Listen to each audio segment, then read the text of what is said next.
자, 늘 하던 대로 인사부터 하고 시작하도록 하겠습니다. 저는 임명닷컴 최현솔입니다. 반갑습니다. 자, 오늘은 2017학년도 기출문제를 풀 차례죠. 수업을 진행하기 전에 지금 촬영 일자가 지금 8월 11일 정도가 되죠.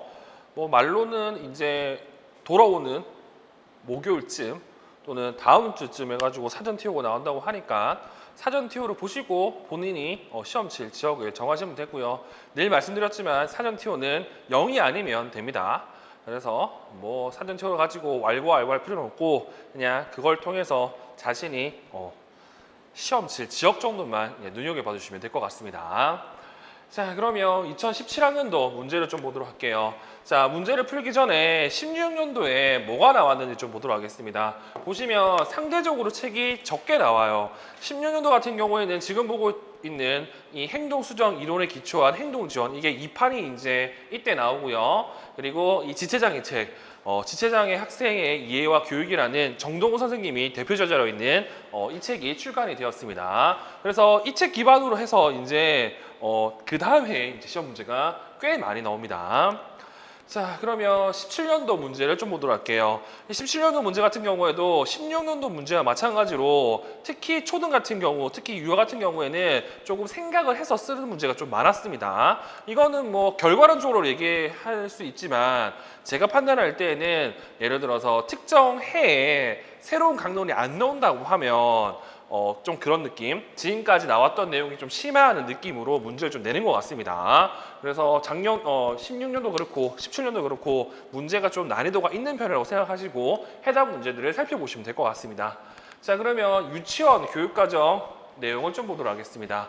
자, 1번 문제고요. 1번 문제 같은 경우에는 중복장애와 관련된 내용이죠. 자, 문항 1번 1. 기획에 해당하는 동우의 운동장애 형태 및 마비부에 따른 지체장 유형을 쓰고 2. 이러한 장애 유아에게 앉기 자세를 지도할 때 AD 중 적절하지 않는 것을 찾아 기호를 쓰고 그 내용을 바르게 고쳐 쓰시오 이렇게 돼 있죠.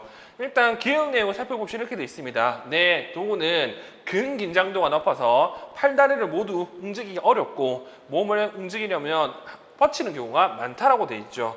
알다시피 이 운동장애 같은 경우에는 일반적으로 세 가지 또는 네 가지를 얘기합니다.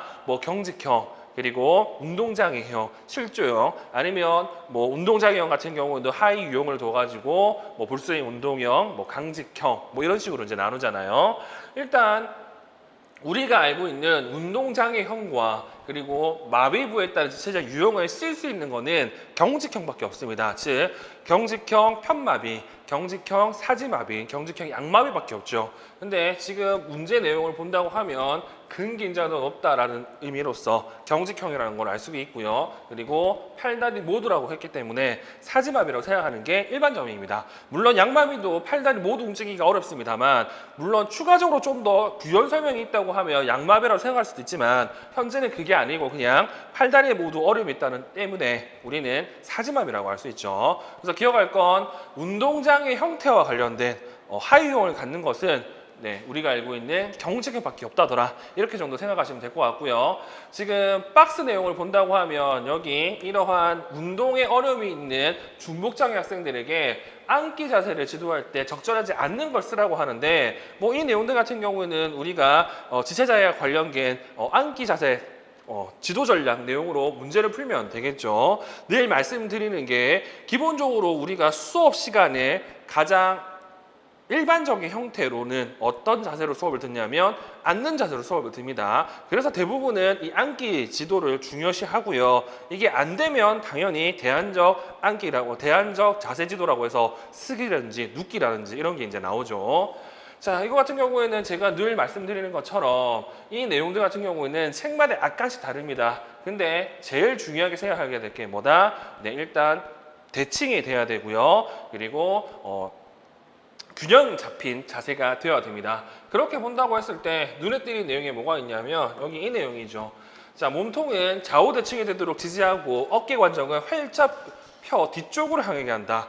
알다시피 우리 어깨 같은 경우는 조금 더 유식하게 얘기하면 앞쪽으로 약간 굴곡이 돼 있고요. 이걸 피는 게 신전이잖아요. 즉 이렇게 펴는 걸 지금 강조하고 있는데 이거는 부자연스러운 자세입니다. 일반적으로 우리가 알고 있는 그 자연스럽게 약간 안쪽으로 굽혀 있는 자세가 일반적인 자세죠. 그래서 이 내용 같은 경우는 이 사선 전 내용들 A, B, C, D 내용을 여러분들이 눈여겨보시는 게 좋을 것 같습니다. 그리고 이런 것들이 시험 문제에 끊임없이 나온다는 거. 2번 내용을 보도록 할게요. 니은은 보완대칭 선성 체계에 해당하는 설명이다. 니은에 나타난 구성요소 두 가지와 그에 해당하는 예시를 지문에서 찾아 각각 쓰라고 하는데 여기서 여러분들이 눈여겨봐야 될 게 뭐가 있냐면 이 구성요소 같은 경우는 뭐 A, S, H, A라는 단체에서 총 4가지 내용을 얘기하죠. 뭐 상징, 기법, 도구, 전략을 얘기하는데 이런 형태의 문제가 지금 우리 시험에 이제 계속적으로 출제가 됩니다. 그래서 이런 문제를 통해서 지금 여기 예시들이 어떤 거를 이제 나타내는지를 기억하시면 좋을 것 같고 최근에 나타나는 강론서 내용을 찾아보시면 이 전략을 얘기하면서 우리가 알고 있는 어휘 구성 전략과 관련된 내용으로 이거를 좀 많이 언급합니다. 그래서 여기 나와 있는 의미론적, 범주적, 그리고 환경활동 중심으로 구성과 관련된 내용이 전략에 해당한다고 생각하시고 이 문제 같은 경우는 니은에 나와 있는 여기 미니어처, 실물과 그리고 자신이 원하는 것을 만지도록 한다는 표현이 우리가 알고 있는 상징과 그리고 기법이라는 것 정도는 기억하시면 될 것 같습니다. 자, 그리고 3번 문제. 디귿에 나타난 보완 대치 의사소통 체계와 관련된 특성 한 가지 쓰라고 하는데 늘 얘기한 것처럼 최근 문제 같은 경우는 상징과 관련된 내용들이 꽤 많이 나오죠. 그리고 상징과 관련된 내용들을 얘기할 때는 특히 어떤 걸 얘기한다고? 도상성을 많이 얘기합니다. 그래서 디귿 내용을 보시면 미니어처를 사용하면 누구나 동호가 표현하는 것과를 명확하게 알 수 있을까요? 자, 여기 나오는 미니어처 아까 뭐라고 했죠? 상징을 얘기했죠. 상징 같은 경우에는 도상성을 많이 얘기했는데 이 도상성 같은 경우는 특정한 내용을 보고 명쾌하게 떠오르는 정도를 도상성이라고 합니다. 이런 도상성 같은 경우에는 딱 보고 떠오르는 게 확실하다 그러면 도상성이 높다 또는 투명하다고 얘기를 하고요. 반대로 딱 보면 뭔지 모르겠다 이거를 도상성이 낮다 그리고 불투명하다 이렇게 얘기를 하죠. 지금 여기 명확하게 알 수 있다는 표현 같은 경우는 방금 얘기한 것처럼 동사성이 높고 투명하다고 얘기할 수 있잖아요. 그런 내용으로 지금 3번 내용을 답을 쓰시면 됩니다. 그래서 제가 원하는 건 상징 같은 경우에는 꼭 도상성과 관련된 내용을 많이 물어보기 때문에 이 도상성의 수준 또는 위계가 나오는 표 있잖아요. 그 표를 좀 기억하시고 그리고 추가적으로 도상성의 정의가 뭔지 정도도 여러분들이 해당 문제를 통해서 확인하시면 될 것 같아요. 자, 그리고 4번. 자, 리을에서 김 교사가 동호 어머니에게 제시하고 있는 반응적 대화의 요소를 쓰라고 나오는데 이 반응적 대화 같은 경우에는 유특에서 의사소통과 관련된 내용으로 이러한 반응적 대화를 많이 얘기를 합니다. 근데 우리는 이걸 뭘로 볼 수도 있다고? 네. MT에서 얘기하는 반응적 대화 형식 전략을 볼 수도 있고요. 실제 그 내용이 이 내용과 별 차이가 없습니다. 자, 그래서 리을 내용을 보시면 동호가 장난감 트럭을 앞뒤로 밀 수 있다면 어머니도 동호가 밀고 있는 장난감 트럭을 보고 있는 것을 동호가 알려주고라는 표현이 나와 있죠. 자, 그리고 여기 나와 있는 게 지금 얘기하는 반응적으로 소통하는 환경을 만들어주는 거라고 얘기를 하는 거죠. 그래서 이렇게 하면 좋은 점이 뭐냐? 자, 지금 동호가 관심 있어 하는 것을 지금 부모가 나도 이걸 보고 있다는 걸 알려주는, 즉 조금 유식한 표현으로는 공동 관심 형성이라고 볼 수 있잖아요. 이렇게 공동 관심 형성을 한다고 하면 스스로 자발적으로 의사소통 시도를 할 가능성이 높아집니다. 그런 내용으로 지금 4번의 정답을 써주시면 좋을 것 같아요. 그래서 이거 요소를 쓰라고 했기 때문에 우리가 알고 있는 MT의 공동 관심 형성 뭐 이런 내용으로 답을 써주시면 되고요. 쓸 때도 그냥 요소 쓰기 때문에 딱 요소 명치만 써도 됩니다. 근데 중등 같은 경우에는 조금 더 부연 설명하는 것도 나쁘지는 않아요. 자, 그리고 2번 문제. 자, 이번 문제 같은 경우에는 어쩔 수가 없습니다. 왜 어쩔 수가 없냐? 알다시피 지금 이거 같은 경우는 여러분들이 외워서 쓰는 내용이잖아요. 그리고 기출문제 해보시면 아시겠지만 지금 유특과 그리고 중특에서는 이 DSM-5와 관련된 자폐 특성을 진단 기준을 지금 이렇게 자세하게 물어봤습니다. 근데 초등을 하지 않았기 때문에 초등 같은 경우는 나올 가능성이 높다는 생각으로 해당 내용을 보시면 되겠죠.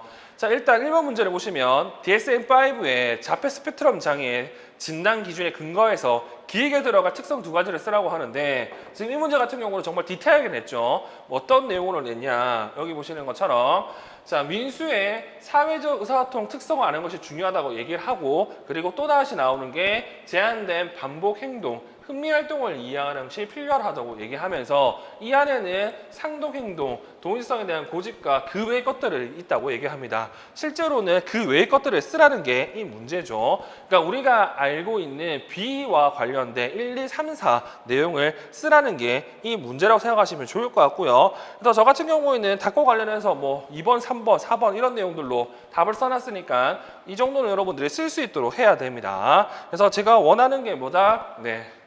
우리가 알고 있는 자폐에 관련된 주요 특성이라고 얘기하면 여기 나와 있는 얘와 얘라는 거 정도 기억하시고 이 중에서 눈에 띄는 게 뭐냐면 제한된 반복 행동, 흥미 활동과 관련된 3번과 4번, 특히 4번 내용이 눈에 띈다는 거 정도도 기억하시면 될 것 같네요. 그리고 2번 문제를 바로 보면 2번 디귿에 들어갈 중재 방법을 쓰라고 하는데 이 디귿 같은 경우에는 정말 재밌게도 이게 뒤에서 떠나오죠. 초등 문제 떠나오죠. 일단 기억할 게 뭘 기억해야 되냐면 여기 나와 있는 요구를 지도하기 위한 방법으로 뭘 얘기했다? 이 디귿을 얘기했습니다. 이 디귿 같은 경우에는 핵심 영역에서 지도가 다른 기술들에 배우는 데 도움을 주어 의사소통 능력과 사회 사고장을 촉진하는 효과적이라고 얘기를 하죠. 즉 저거 내용만 보더라도 이게 PRT 중심 반응 교수라고 알 수가 있습니다. 그리고 확신적으로 또 뭐가 나온다? 이러한 중심 반응과 관련된 리을과 그리고 복합 단서에 반응하기, 자기 관리, 자기 시도를 이렇게 언급하고 있다는 것 정도는 여러분들이 기억하시면 되겠습니다. 그래서 여기 PRT와 관련된 이 부분을 의사소통 능력과 사회 사고장애를 촉진하는 데 효과적이라는 저 내용을 여러분들이 알고 있으면 될 것 같아요. 자, 그리고 3번 문제를 본다고 하면 리을에 들어가 핵심 영역을 쓰라고 하는데 이것도 진짜 웃긴 게 책에 따라서는 핵심 영역이 6가지가 나온 책도 있거든요. 근데 일반적으로는 4가지를 얘기하죠. 그 4가지를 쓰면 당연히 동기가 이렇게 들어갑니다. 그리고 이때까지는 박명선 책이 안 나왔기 때문에 그런 관련된 내용을 몰라도 되지만 지금은 박명선 책이 나왔잖아요. 그래서 박명선 책 같은 경우는 여기 리을에 들어갈 핵심 영역 이외에 복합 단서에 반응하기, 자기 관리, 자기 시도와 관련해서 왜 쟤네들이 핵심 영역, 그러니까 우리가 알고 있는 중심 반응으로 선택된 이유들이 언급이 되어 있습니다. 그 내용까지도 이 문제를 통해서 확인하시면 좋을 것 같습니다. 자, 그리고 4번 니은과 관련해서 미음의 핵심 영역에서 설정할 수 있는 민수의 목표 행동을 쓰라고 이렇게 되어 있는데 뭐 알다시피 이 자기 시도 그리고 원하는 거 요구하기 같은 경우에는 뭐 자기 시도 같은 경우는 늘 그런 걸 얘기하잖아요. 도움을 요청하는 거 늘 얘기하죠. 그래서 원하는 것을 얻도록 도움을 요청할 수 있다 이렇게 쓰시면 되고요. 이 내용들 같은 경우는 현재 박명선 선생님 책과 과거에 실험의 삼책 내용으로 풀 수 있는데 알다시피 실험의 삼책 내용으로 푸는데 조금 더 편하게 풀 수가 있습니다. 그래서 뒷문제 같은 경우에는 똑같은 내용이 나오잖아요. 그때 실험의 삼책 내용을 조금 더 언급하도록 하겠습니다. 일단 시험 문제 같은 경우에는 우리가 알고 있는 동기와 관련해서 그리고 복합 단서와 관련해서 그리고 자기 시도 그리고 자기 관리와 관련된 내용으로 시험 문제가 많이 나옵니다. 어떻게 그 핵심 영역과 관련된 내용을 물어보는 거죠. 자, 그리고 3번 문제. 자, 이 3번 문제 같은 경우에는 유특에서 한정해서 이렇게 얘기하는 거고 뭐 우리가 알고 있는 이생삼책 내용과 좀 별개의 내용이 나와 있습니다. 이 특징이 뭐가 있냐면 얘네들 같은 경우에는 의학적 진단과 교육적 진단을 나눠가지고 이제 설명을 많이 하죠. 그래서 유특 전형으로 이 문제를 좀 기억하시면 되고요. 1번 문제를 보시면 기획 단계에서 유진이가 받을 발달평가 목적을 쓰라고 하는데 이 기획과 관련된 내용은 이걸 다른 말로 뭐라고 할 수 있다? 선별 검사라고 이렇게 얘기할 수 있잖아요. 그래서 1번의 답은 선별과 관련된 목적을 쓰시면 됩니다. 우리가 알고 있는 선별은 더 심층적인 평가가 필요한 아동을 이제 진단 의뢰하는 것을 목적으로 이렇게 하고 있죠. 자, 그리고 2번 니은과 디귿에 들어갈 말을 각각 쓰라고 하는데 뭐 방금도 얘기한 것처럼 얘네들 특징이 뭐가 있다? 교육적 으로 그리고 의학적으로 진단을 하고요. 유아 특수교육 책들을 찾아보시면 니은에 들어갈 내용은 장애 진단, 그리고 디귿에 들어갈 내용은 교육 진단이라고 볼 수가 있습니다. 자, 그리고 3번 문제. 이 3번 문제 같은 경우도 유특에서 이런 형태는 엄청 많이 나오고 종종 중특과 관련된 내용에서도 설명하는 내용 중에 하나입니다. 자, 유진이는 위체기를 거치면서 여러 가지 검사를 받았다. 그 중에서 윕시 결과와 그리고 CBC의 결과로 리을을 작성한다면 이때 발생할 수 있는 문제점 한 가지 쓰라고 하죠. 자, 리을의 교육 목표잖아요. 여기 나와 있는 이 두 가지 유아 행동 평가 척도 그리고 윕시 같은 경우에는 알다시피 얘네들 전부 다 표준화된 검사입니다. 즉 이런 형태로 많이 물어봐요. 표준화된 검사로 IP나 아니면 교육 목표를 짤 때 나타나는 문제점을 많이 물어보죠. 이런 표준화된 검사 같은 경우에는 교육 목표나 교육 방법에 대한 구체적인 내용을 알려줄 수 없기 때문에 저기 교육 목표를 짤 때 조금 어려움이 있습니다. 그래서 그런 내용으로 지금 3번에 답을 써주시면 되겠죠. 그래서 이런 형태가 시험 문제 많이 나오니까 여러분이 판단해야 될 건 이런 내용이 이게 표준화된 검사인지 비표준화된 검사인지를 꼭 확인할 필요가 있습니다. 자, 그리고 4번. 미음을 실시하는 이유 두 가지를 쓰라고 하는데 미음은 평가잖아요. 이 평가가 우리가 알고 있는 총괄평가에 해당한다고 보시면 되겠죠. 왜냐하면 중재 다음에 하는 평가이기 때문에. 이 총괄평가 같은 경우에는 뭐 그런 거 미리 예상된 진전을 보였는지는 하는 건데 유특 같은 경우는 이 평가에 관련된 내용이 좀 구체적으로 좀 많이 설명이 되어 있습니다. 그래서 제가 답에 나와 있는 것처럼 이렇게 써놨죠. 뭐 중재 효과를 알 수 있다든지 아니면 유아와 가족에게 미치는 영향을 진단한다든지 아니면 이렇게 생각할 수도 있습니다. 이 평가를 하면요. 일단 학생 자체한테 좋은 점이 있을 거고 교사 자체한테도 좋은 점이 있을 거잖아요. 즉 평가를 하면 그 평가 결과를 토대로 학생의 진보 여부, 다시 말해서 중재 효과를 살펴볼 수 있고요. 그리고 이 평가를 하면서 내가 어떻게 가르쳤는지도 평가할 수 있잖아요. 이렇게 교사 입장이나 학생 입장에서 한 가지 써도 될 것 같습니다. 그냥 이거는 지금 두 가지 쓰라고 했기 때문에 그런 의미에서 해당 내용들을 살펴볼 수도 있을 것 같습니다. 자, 그리고 4번 문제네요. 자, 4번 문제는 이 관련된 내용 같은 경우에는 실제 이 내용들은 다 유아 교육 내용으로 해당 문제를 풀 수도 있습니다. 근데 우리도 이거를 풀 수 있기 때문에 이렇게 푸는 거고요. 늘 말씀드리지만 지금 여기 나와 있는 얘 때문에 이걸 특수교육화로 접근하기에는 좀 어렵다는 사실을 기억하시면 됩니다. 자, 일단 1번. 자, 기획에 해당하는 자기관리 기술을 쓰라고 했죠. 자, 영호가 물건을 던지자마자 달력에 스스로 표시한다고 되어 있는데 우리가 알고 있는 자기관리 전략 같은 경우에는 일반적으로 3개 그리고 추가적으로 하나를 얘기합니다. 자, 자기 점검 그리고 자기 평가 그리고 자기 강화 그리고 플러스라고 하면 자기 교수를 얘기하는 거고요. 이렇게 스스로 뭔가를 체크를 한다. 이거는 자기 관찰 또는 자기 점검이라고 볼 수가 있죠. 자, 이 위 대화에서 나타난 영호의 귀인 성향을 쓰고 이에 근거해서 이 강교사가 니은과 같이 판단하는 이유를 쓰라고 하는데 자, 우리가 알고 있는 귀인이라고 한다고 하면 알다시피 그런 겁니다. 총 8가지의 귀인 형태가 있죠. 어떤 거? 뭐 문제 난이도라든지 뭐 노력이라든지 뭐 그리고 능력이라든지 이런 것들을 얘기하는데 읽어보시면 또 그건 아니에요. 즉 제가 수업 때도 얘기한 것처럼 와이너의 귀인과 관련된 귀인 제휴론 내용을 보시면 귀인의 3가지 차원으로 얘기하잖아요. 근데 이 문제 같은 경우는 귀인 성향을 써라고 하는데 실제 우리가 알고 있는 귀인 성향, 귀인 같은 경우에는 방금 얘기했던 그 8가지를 얘기하거든요.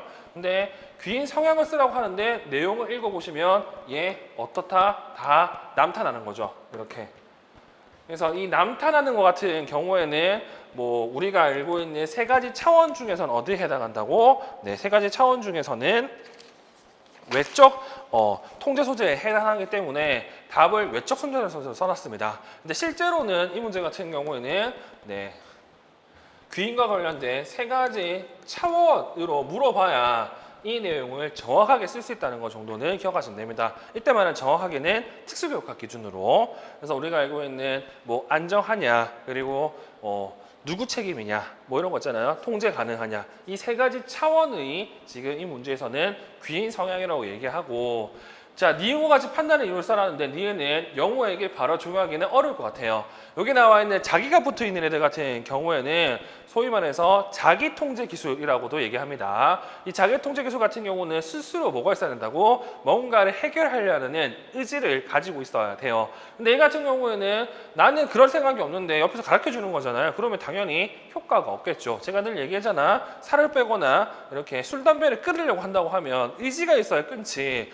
방법은 다 알고 있잖아요. 마찬가지입니다. 그래서 얘 같은 경우에는 일단 특수교육학으로 풀 수는 있으나 조금 더 정확하게 풀기 위해서는 유아교육학으로 푸는 게 좀 더 낫다더라.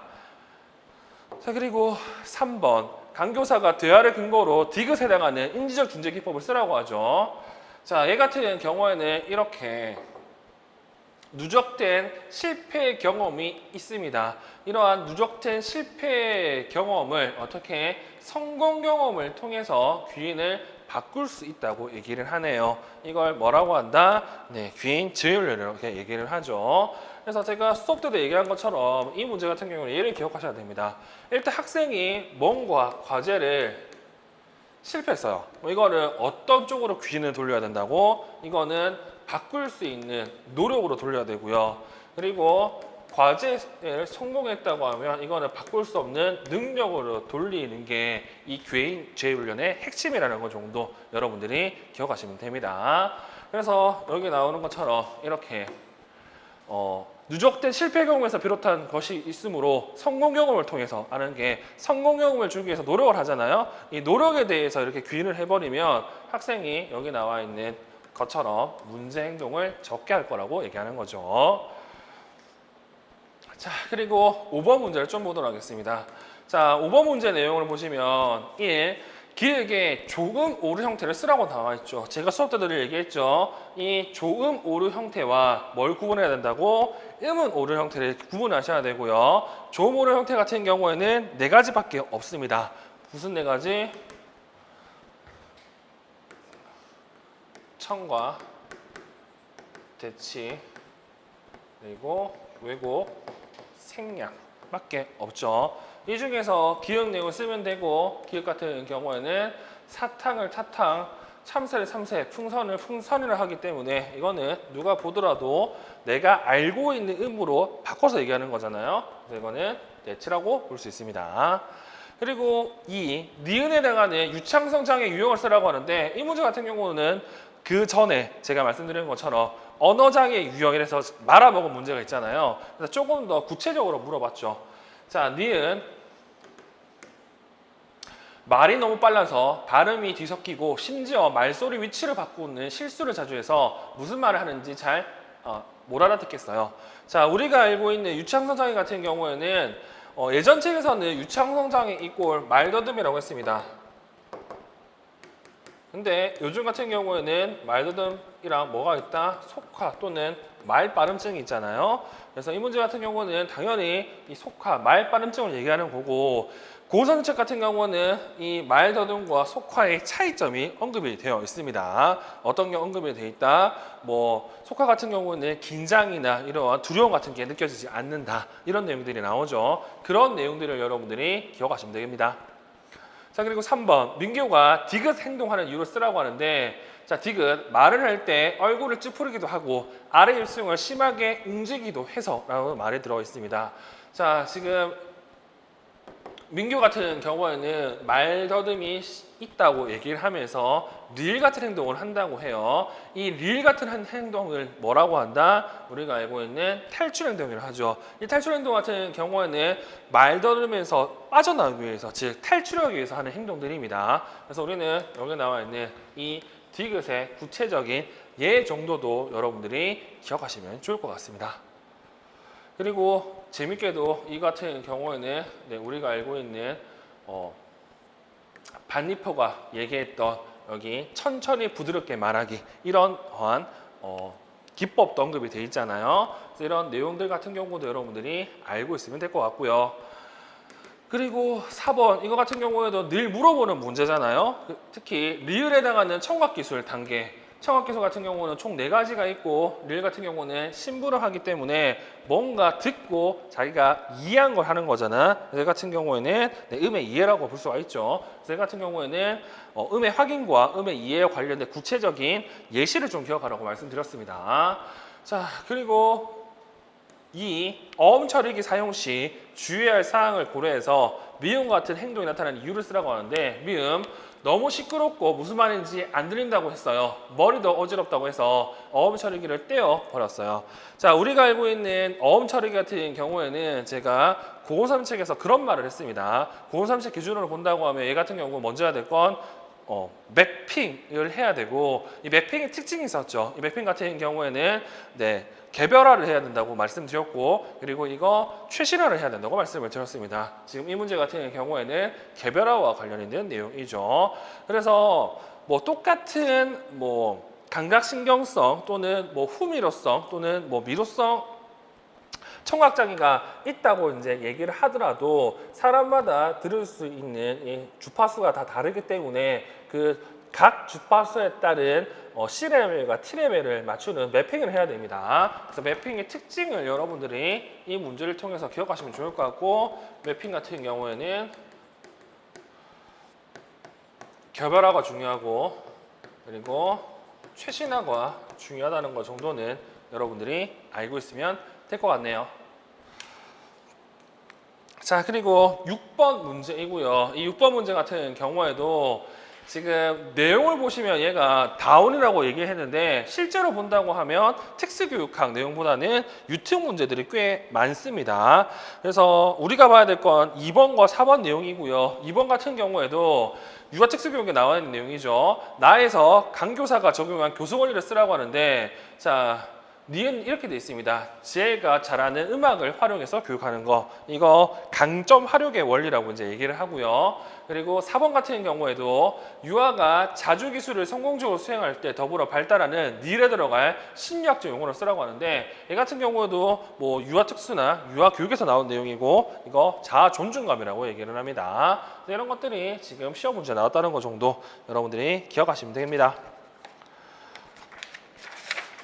자, 그리고 7번 문제를 좀 보도록 할게요. 자, 7번 문제 같은 경우에는 뭐 문제는 그렇게 어렵지 않습니다. 왜? 이 내용이 유아 교육학에서도 나오고요. 그리고 고선 책에도 똑같이 나와 있기 때문에 그렇습니다. 그리고 저번 시간에 제가 그런 말을 했죠. 여기 이 촘스키와 관련해서 우리가 알고 있는 내용들, 그리고 비고치코 관련해서 우리가 알고 있는 내용들이 약간씩 변환했다고 말씀을 드렸습니다. 특히 비고치코와 관련된 내용 같은 경우는 단계 명칭이 좀 바뀌었다고 말씀을 드렸죠. 일단 1번 같은 경우에는 가의 기획과 관련해서 촘스키는 인간에게 언어를 학습할 수 있도록 준비된 장치가 있다고 하였다. 이 준비된 장치가 우리가 알고 있는 언어 습득기 LAD라고 이제 얘기를 하죠. 언어 습득 장치. 그리고 이 장치가 존재하는 근거 2가지를 쓰라고 하는데, 보시면 총 4가지 정도가 나와 있습니다. 그래서 답을 보시면 이런 내용들 있죠. 모든 언어의 심층 구조는 같다. 그리고 모든 유아가 뭐 일정한 환경만 노출된다고 하면 언어를 습득할 수 있다. 이런 내용들이 지금 이 LAD가 존재하는 이유라고 설명을 하고 있습니다. 그래서 이거는 뭐 유특은 알고 있어야 되고 초특도 알면 좋을 것 같아요. 근데 중특은 제가 보기에는 너무 연령대가 낮기 때문에, 그럼에도 불구하고 답 정도는 여러분들이 확인하시면 좋을 것 같고요. 그리고 2번 가의 니은과 관련해서 언어 습득을 위한 특정 시기를 지칭한 용어를 쓰라고 하는데, 자, 니은 내용을 보시면 영유아기는 언어 습득의 중요한 시기이므로 풍부한 언어 자극이 필요하다. 이거 뭐라고 한다고? 뭐 민감기 또는 결정적 시기라고 이제 얘기를 합니다. 그리고 3, 이거는 앞에 있던 문제와 뭐 별 차이가 없죠. 저번에 수업했던 내용과 별 차이가 없기 때문에 뭐 이 내용들 같은 경우는 당연히 확인해 주시면 될 거고요. 일단 3번 같은 경우에는 디귿이 이렇게 돼 있습니다. 사회 문화적 배경, 상호작용 등과 같은 환경적 요인은 언어 발달에 중요한 영향을 미친다. 그래서 이걸 설명하는 게 비고치키의 사회적 구성주의 이론이고요. 1 내용 같은 경우는 상징적 언어 단계, 그리고 2 내용 같은 경우는 말이 사고로 내면화되는 단계로 소리 없는 언어가 가능하다는 특징이 이렇게 있습니다. 그래서 이것 또한 시험 문제였다는 것 정도 보시면 돼요. 그리고 이제 4번 이거 같은 경우에는 닭과는 상관이 없는데 이 내용을 좀 알고 있을 필요가 있습니다. 뭘 알아야 되냐면 예전 고은 선생님 책과 그리고 김전 선생님 책 같은 경우에는 소위 말해서 이 단어의 정의하는 기준이 좀 달랐습니다. 자, 우리 교재를 살펴보시면요, 이 단어와 관련해서 세 가지의 체계가 있다고 말씀을 드렸죠. 첫 번째가 문법식 체계, 그리고 두 번째가 절충식 체계, 그리고 세 번째가 종합식 체계. 그래서 고은 선생님 책 같은 경우에는 이 종합식 체계를 따르거든요. 여기 나와 있는 체계들을 구분할 때는 우리가 알고 있는 이 조사와 어미로 이제 이거를 구분합니다. 문법 같은 경우에는 조사도 단어, 어미도 단어. 절충식 같은 경우에는 조사만 단어, 어미는 단어가 아니다. 그리고 종합식은 조사 단어가 아니고 어미도 단어가 아니다. 이렇게 되면 어떤 이게 되냐면 이 종합식은 띄어쓰기, 즉 어절 단위가 지금 낱말 수준으로 분석이 돼요. 그래서 예전 같은 경우에는 이 기준 따라서 똑같은 내용이라도 여기 나와 있는 MLU, W를 산출하는 게 달라졌거든요. 근데 최근에 개정된 고은 선생님 책 내용을 보시면 아예 정의를 하고 있습니다. 어떻게 정의하고 있냐면 이렇게. 자, 반면에 MLU, W는 평균 낱말길이를 말한다. 만약 조사와 조사와 어미를 모두 단어로 인정하지 않는 관점에서 본다면 이게 방금 얘기했던 종합식 체계죠. 자, 종합식 체계로 본다고 하면 지금 여기 뒤에 나오는 것처럼 이런 식으로 분석이 가능합니다. 근데 시험 문제 같은 경우는 이러한 혼돈을 피하기 위해서 웬만하면 뭘 안 넣냐면 조사를 안 넣어요. 대부분 문제 같은 경우 조사가 없어요. 특히 유아와 관련해서는. 그래야 답이 안 달라질 거니까. 하여튼 제가 원하는 게 뭐다? 지금 여기 나와 있는 이 낱말과 관련된 세 가지 기준을 여러분들이 이 문제를 통해서 확인하시면 좋을 것 같습니다. 그래서 저렇게 이제는 낱말을 할 때는 조건에 나와 있을 거예요. 그렇게 해야 조금 더 정확한 답이 됩니다. 자, 다음 8번 문제를 보도록 하겠습니다. 자, 이 8번 문제 같은 경우에도 뭐 대부분 내용이 지금 유아 특수교육 내용이거든요. 일단 1번 기읍과 니은의 지칭한 용어를 쓰라고 하는데 기읍 우수한 연구에서 효과가 있는 것으로 입증된 교육 방법을 적용해. 자, 이 내용 같은 경우에는 우리가 알고 있는 증거 기반의 교수 또는 뭐 과학적으로 증명된 교수, 뭐 연구 기반의 교수, 뭐 이런 식으로 이제 얘기를 하죠. 그래서 이러한 내용도 현재 장애아 관찰이라는 이세남 책에서도 이 내용을 언급하고 있으니까 여러분들도 이 기억 관련된 내용을 좀 기억하시면 좋을 것 같습니다. 증거 기반의 교수. 그리고 니은 각각의 교육 방법에 제시하고 있는 절차, 시간, 적용 지침을 제대로 따르고 있는지 점검해야 돼요. 이거 우리가 알고 있는 중재 충실도라고 얘기를 하죠. 그리고 중재 충실도 같은 경우는 신뢰도와 타당도 모두에서도 언급된다는 사실 또한 기억하시면 좋을 것 같습니다. 자, 그리고 2번 문제를 볼게요. 자, 이 A는 홍 교사가 실시한 긍정적 행동 지원 방법이다. 이 중 선행사건 조절에 해당하는 내용 두 가지를 찾아 쓰라고 하는데 알다시피 이거 제가 수업 때 다 했습니다. 그래서 여러분들이 기억할 건 여기 나와 있는 이 내용들 같은 경우는 뭘로 해석을 해야 되냐면 긍정적 행동 지원과 관련된 선행사건 조절과 관련된 표가 있잖아요. 그 표 내용으로 해당 내용을 기억하시면 좋을 것 같고요. 여기서 더 알아야 될 게 뭐냐면 이렇게 선행사건 그리고 행동 그리고 후속 결과라고 나와 있는 이 A, B, C 같은 형태는 우리가 알고 있는 3요인 유관으로 설명한다는 사실을 이 문제를 통해서 기억하시면 좋을 것 같습니다. 요즘 유성문 선생님 책에서는 이 앞에 이제 동기 조작과 관련된 내용이 더 들어가죠. 그래서 4요인 유관이라고 하는데 현재는 3요인 유관과 관련된 내용으로 이 문제를 냈다는 사실을 기억하시면 되겠죠. 자, 그리고 3번 문제 같은 경우에는 우리가 굳이 살펴볼 필요는 없죠. 왜냐하면 유치원 교육과정 내용이기 때문에. 자, 그리고 바로 유치원 교육과정 B 내용을 보도록 할게요. 이 B 내용 같은 경우에도 대부분 문제를 어떻게 접근할 수 있냐면 유아 교육 내용으로 접근할 수 있습니다. 이거 여담이지만 제가 내년부터는 유아 특수교육학을 수업을 진행하려고 하기 때문에 지금 유아 교육을 열심히 보고 있거든요. 근데 유아 교육에 보시면 여기 나와 있는 이거 나와 있고요. 이것도 나와 있습니다. 그래서 얘만 지금 정확하게 특수교육학 내용이에요. 나머지는 유아교육으로 다 풀 수가 있습니다. 제가 수업 때도 얘기했잖아. 이 유아교육 같은 경우에는 우리가 알고 있는 내용과 약간 다르다고요. 일단 현재 1번 문제 같은 경우에는 제가 일반적으로 얘기하는 일반 교육학이나 그리고 유아교육에서 얘기하는 내용으로 답을 써놨고요. 제가 수업 때는 어떤 말도 했냐면 양면섬책에 나와 있는 내용으로 객관적으로 사실적으로 써야 된다는 내용으로 이 내용을 해석한 점도 있죠. 그래서 이게 고려사항으로 언급되어 있는 내용이 특수교육학에 있으니까 그 내용 정도도 여러분들이 확인하시면 좋을 것 같고요. 여기서 제일 눈에 띄는 게 뭐냐면 이거죠. 말과 행동을 뭘로 나타낸다? 이렇게 인용하는 부호를 써가지고 이거를 분리한다는 사실을 여러분들이 기억하시면 좋을 것 같습니다. 그리고 2번, 나에서 최 교사는 선우의 행동이 자신과 타인의 안전을 위협하는 위험한 상황을 초래한다고 판단하였다. 최 교사가 이런 상황에 대비해서 계획하는 긍정적 행동적 요소를 쓰라고 하죠. 제가 수업 때도 얘기했지만 이거 PBS의 주요소와 헷갈리면 안 됩니다. 즉 PBS에 있는 내용 중에 하나를 쓰라는 게 이 내용이고요. 자, 우리가 알고 있는 자신과 타인의 안전, 해가 되지 않도록 하는 거는 위기 관리 계획이고, 이 위기 관리 계획 같은 경우에는 PBS를 얘기할 때 우리는 다중 요소라고 얘기하고 다중재래로 얘기하잖아. 이게 선해 사건 중재 그리고 대체 기술 교수 그리고 후속 결과 사용 그리고 장기적인 지원. 그래서 지금 여기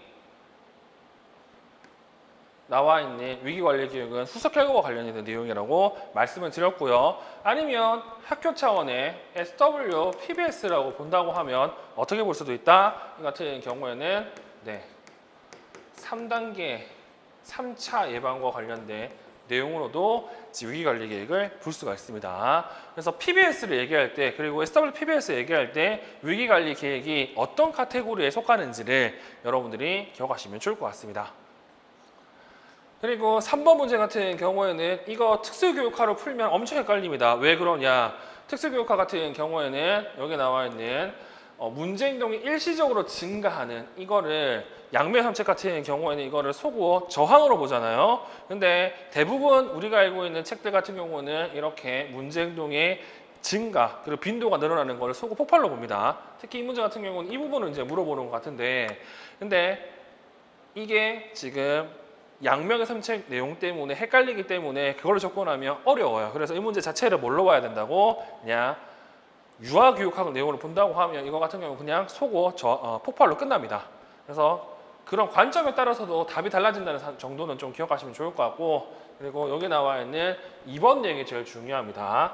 뭐 여기에 관련해서 소고 폭발 또는 소고 격발이 있거나 그리고 자발적 회복이 나타날 때 어떻게 해야 된다고? 지속적으로 무시를 해야 되겠죠. 그렇지 않으면 부적 강화 때문에 이러한 문제 행동을 더욱더 없애기 힘들다는 사실을 여러분들이 기억하시면 되겠죠. 자, 그리고 2번 문제. 이 2번 문제 같은 경우에도 유아교육학 그리고 유아교육과정 내용이기 때문에 일단 넘어가도록 할 거고요. 우리는 3번을 좀 보도록 하겠습니다. 자, 이 3번 같은 경우에도 지금 이 콜 보고 나오는 거 보면 유아교육이라고 알 수가 있잖아요. 그래서 3번 내용은 빼고 우리는 2번과 3번을 볼 텐데, 2번 가의 니은에서 신교사가 성교에게 적용하자는 방법, 명칭을 쓰라고 얘기하죠. 여기 보시면 교수 방법이라고 이렇게 되어 있습니다. 자, 니은이 뭐냐? 니은 이렇게 돼 있죠. 우리 반의 일과와 활동을 분습해서 연습할 수 있는 학습 기회를 구성해야 되겠다고 되어 있습니다. 뭐 유아 교육학 또는 유아 특수교육학 책에 보시면 활동 중심의 삽입 교수가 나오고요. 우리는 그냥 삽입 교수라고 얘기를 하죠. 그래서 이 문제 같은 경우는 뭘 고민해야 되냐? 이거 연습 방법이라고 물어봤다고 하면 뭘로 답을 써야 된다고? 분산 시도나 분산 연습이라고 답을 써주셔야 되고, 지금 보는 것처럼 여기 나오는 교수 방법이라든지 그리고 전략이라고 물어본다고 하면 방금 얘기했던 삽입 교수라고 얘기하는 게 훨씬 더 타당하다고 말씀을 드렸습니다. 그래서 이 분산 연습, 분산 시도를 조금 더 교육학적으로 이런 방법으로 만든 게, 교수 방법 또는 교수 전략으로 만든 게 삽입 교수라고 생각하시면 될 것 같네요. 그리고 3번, 나에서 성규는 디귿에 대해 엄마는 거실에 있는 탁자에서 간식 바구니를 찾는다고 답하였다. 이를 근거로 성규에게 필요한 믿음, 추론, 구조의 요소를 쓰라고 나오는데, 이거 같은 경우도 진짜 재밌는 게 전 문제 같은 경우에는 딱 이런 형태로 발달 지체가 나왔어요. 그러니까 얘가 자폐인지 이건 몰라요. 근데 이 문제 같은 경우 내용을 보면 딱 자폐라고 써 있죠. 그러면 사람들이 생각할 수 있는 게 뭐다? 자폐와 관련된 마음 이론을 떠올려야 되는데, 실제 마음 이론 같은 경우에는 이 믿음, 추론, 구조와 관련된 내용들이 언급은 돼 있습니다만, 특히 초등과 중등에 보는 자폐와 관련된 책에는 없어요. 근데 유어와 관련된 책들을 찾아보면 저 마음의 향상 프로그램과 관련된 내용이 언급이 돼 있습니다. 그래서 이거 같은 경우에는 이런 내용이 있구나 정도만, 유특 정도만 보시고 우리는 이 내용을 어떻게 봐야 된다고? 조망 수억 능력이나 또는 마음 이론과 관련된 내용으로만 그냥 확인하시면 됩니다. 그래서 우리가 알고 있는 믿음, 추론, 구조 같은 경우에는 총 4단계가 있습니다. 첫 번째, 시각적 조망 수용, 눈으로 보는 거예요, 이 상황을. 그 다음에 어떻게 경험을 통한 인식의 이해. 한두 번 경험해 보면 이거 알잖아요. 이렇게 했더니 이렇게 해야 되고 절대는 저렇게 해야 된다고. 그리고 실제 믿음의 이해. 그리고 마지막에 틀린 믿음의 이해라는 이러한 믿음, 바람, 추론 구조가 있는데, 이 구조에서 엄마는 거실에 있는 탁자에서 간식 바구니를 찾는다. 지금 이 내용을 읽어보시면 이게 지금 얘는 바뀌었다는 걸 모르는 상황이잖아요. 그래서 이거는 틀린 믿음의 이해에 해당하는 내용입니다. 그래서 이거는 이런 게 있다는 것 정도만 여러분들이 확인하시면 될 것 같아요.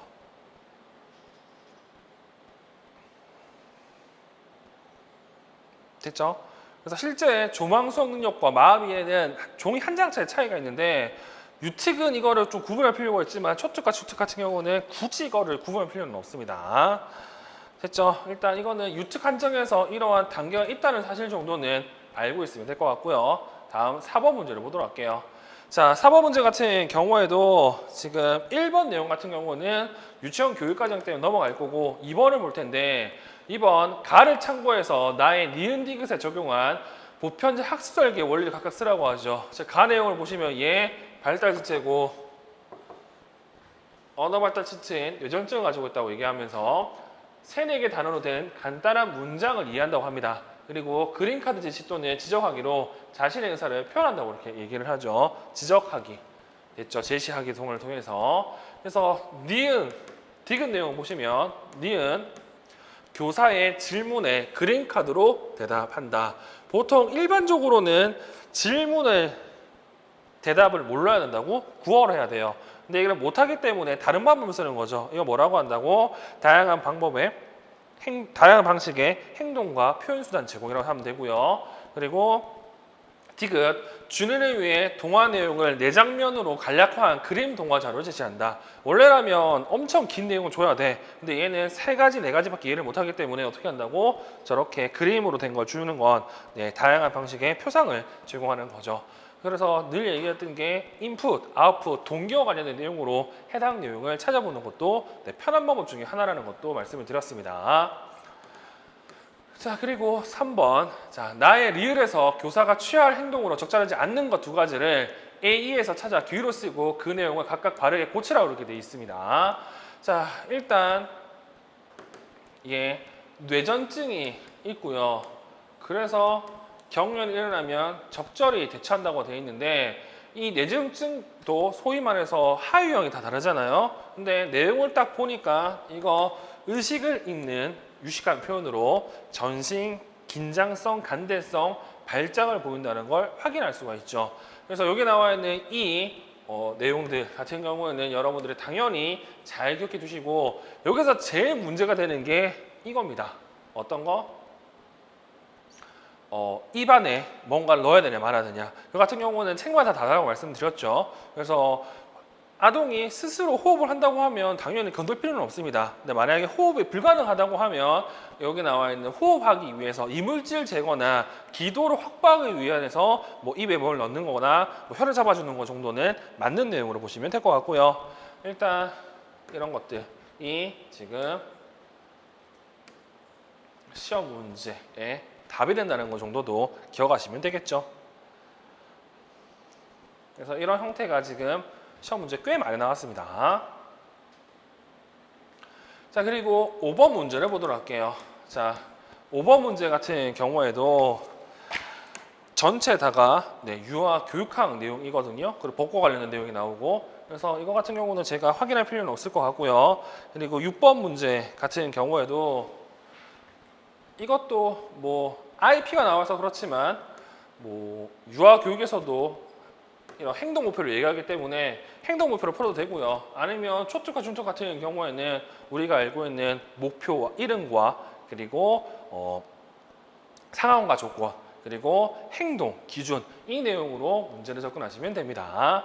그래서 이거 같은 경우에는 지금까지 유특에서는 전부 다 단기 목표와 관련된 내용이 나왔는데 지금은 장기 목표와 관련된 내용으로 나왔던 사실 정도 확인하시면 될 것 같고, 그냥 일반적으로 우리가 알고 있는 그 목표와 관련된 조작자 정의와 관련된 내용으로 문제를 접근하시면 됩니다. 자, 그리고 7번 내용을 보도록 할게요. 자, 7번 내용을 보시면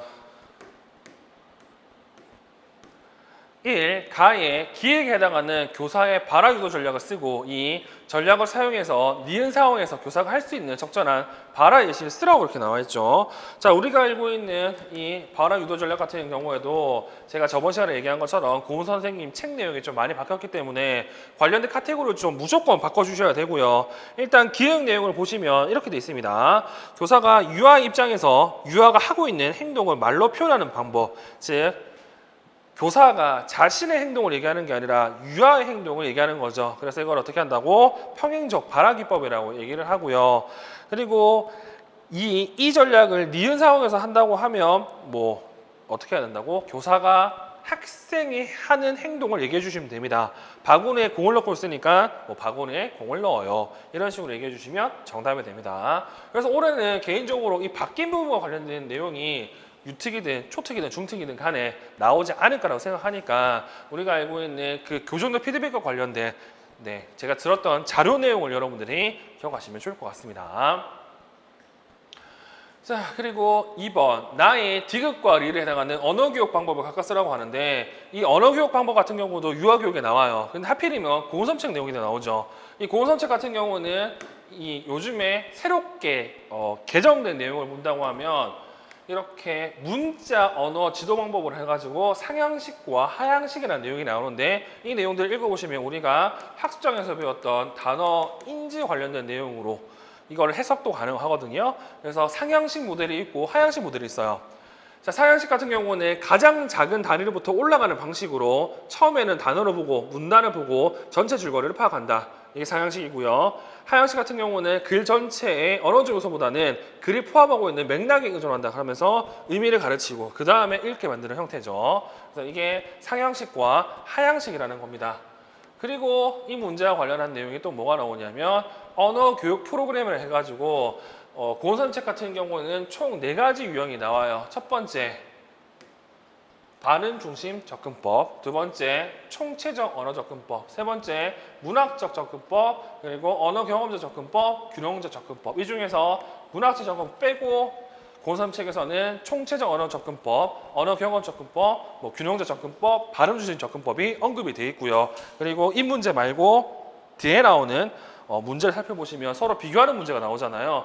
그런 것 때문에 여기 나와 있는 이러한 발음 중심 접근법과 총체적 언어 접근법과 관련된 내용도 확인하시면 됩니다. 아마 그 2018년 문제가 이 균형적 접근법을 쓰는 게 문제의 정답으로 알고 있습니다. 일단 이런 것들이 지금 꽤 많이 나오니까 해당 내용 정도는 유특은 살펴보실 필요가 있겠죠. 저한테도 많이 물어봅니다. 초특과 중특인데 이 언어교육 접근법 뭐 봐야 되냐고. 근데 기출문제 나온 거 정도만 보시면 좋지 않을 거라 생각이 들어요.